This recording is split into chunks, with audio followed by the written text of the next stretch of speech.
जब कोई हमें प्रसाद देता है तो हम बहुत श्रद्धा भाव से लेते हैं, ये नहीं सोचते कि इस प्रसाद में क्या है और क्या नहीं है।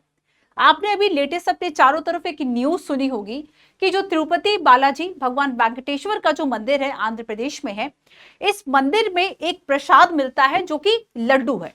और ये बेसिकली कहा जाता है कि लगभग 300 वर्षों से ये परंपरा चली आ रही है कि इस लड्डू को ऐसा प्रसाद दिया जाता है। तो अभी ये जो लड्डू है बेसिकली एक रिपोर्ट में ये आया है कि इसमें गुजरात नेशनल डेयरी डेवलपमेंट की रिपोर्ट है जिसमें ये कहा गया कि इसमें एनिमल फैट जो है वह मिला है, फिश ऑयल जो है वो यूज किया गया है इस लड्डू को बनाने में। तो यहां पर ये एक विवाद फिर से खड़ा हो गया।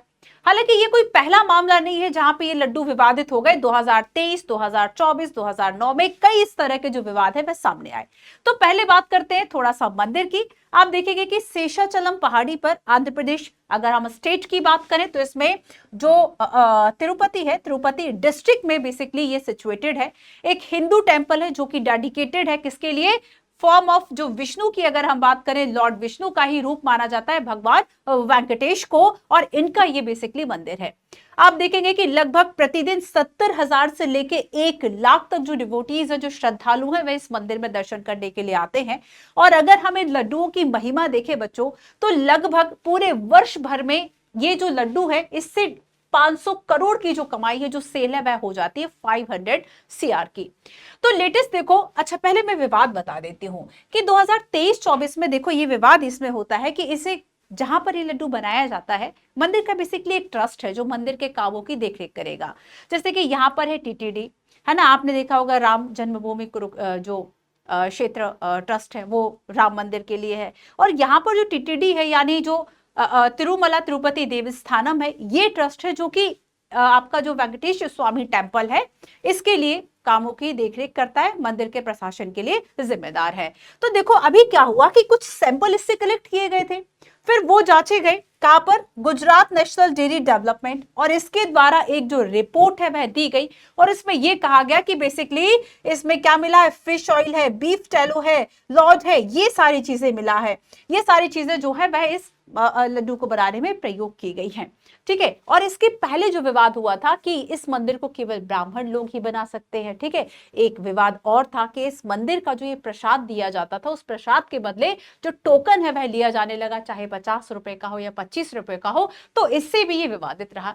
अच्छा, विवादित के अलावा एक और बात सुनो कि 2009 में इसको GI टैग भी दिया गया था। And what is GI tag? Geographical indication, भौगोलिक संकेतक, जो कि किसी विशिष्ट पहचान को इंडिकेट करता है। जैसे कि हम देखें कि चंदेरी की साड़ियां केवल उसी जगह पर मिलेंगी, जैसे कि असम की टी की बात करें, या फिर हम रसगुल्ला की बात करें, या फिर हम बासमती राइस की बात करें, तो किसी जगह से उसकी पहचान को जोड़ के देखा जाता है। इससे उसके जो नकली माल है वो बनाने में बड़ी कठिनाई होती है। तो एक ओरिजिनलिटी, एक उसकी विशिष्टता किसी जगह से जुड़ जाती है। तो यहां पर क्या है कि बेसिकली ये जो लड्डू है तिरुपति बालाजी के, इनको GI टैग दिया गया है कि ये केवल इसी जगह के मंदिर है, इनकी एक विशिष्ट पहचान है। लेकिन अभी लेटेस्ट जो आपने देखा कि इसमें एनिमल फैट जो है वह मिला। अच्छा, अगर हम देखें कि बेसिकली जो हेल्थ है उसके लिए ये कैसे हानिकारक है, कि हम देखेंगे कि आप आजकल जितने हेल्थ इश्यूज हो रहे हैं, जिसमें कि चाहे हम कोलेस्ट्रॉल की बात करें, हाई BP की बात करें, हार्ट अटैक्स, इस तरह की इश्यूज की बात करें, कि जिस मात्रा में जो फैट है अगर वह बढ़ता है तो कई इस तरह की प्रॉब्लम्स होती हैं। और ऐसे में एनिमल फैट की अगर हम बात करें तो इसका यूज जो है वह केवल चारा बनाने, बायोडीजल या फिर किसी और तरह के पेट्रोकेमिकल्स, रसायन बनाने में इसका इस्तेमाल ही किया जाता है। ह्यूमन यूज के लिए ये फैट नहीं होता, इसका यूज नहीं किया जाता, जबकि इसी का यूज जो है वह इसमें इन लड्डुओं में किया गया था। ठीक है। तो यहां पर आप देखेंगे कि हमारा कॉन्स्टिट्यूशन इस बारे में क्या कहता है। किसी भी चीज को देखो तो ऐसा नहीं कि आपको केवल बायस्ड होकर देखना है, केवल धर्म की निगाह से देख लेना है, हम किस धर्म के हैं, हम किस जाति के, केवल उस आधार पर देखना है। क्योंकि आप एक UPSC एस्पिरेंट से, तो जो भी घटना आपके साथ चारों तरफ घट रही है आपको उसको देखना है कॉन्स्टिट्यूशन की निगाह से।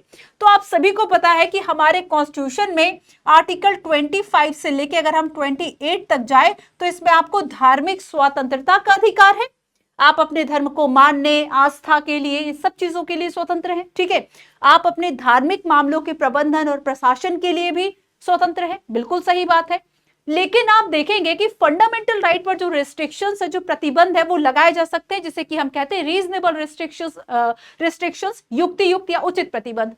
तो धर्म के आधार पर आप देखेंगे कि धार्मिक स्वतंत्रता पर जो प्रतिबंध हमारा कॉन्स्टिट्यूशन कहता है लगाए जा सकते हैं, वे 3 आधार हैं और उसमें से एक है हेल्थ, कि अगर आपकी जो हेल्थ है, जो स्वास्थ्य है, अगर ये प्रभावित होता है तब डेफिनेटली इस पर जो प्रतिबंध है वह लगाया जा सकता है।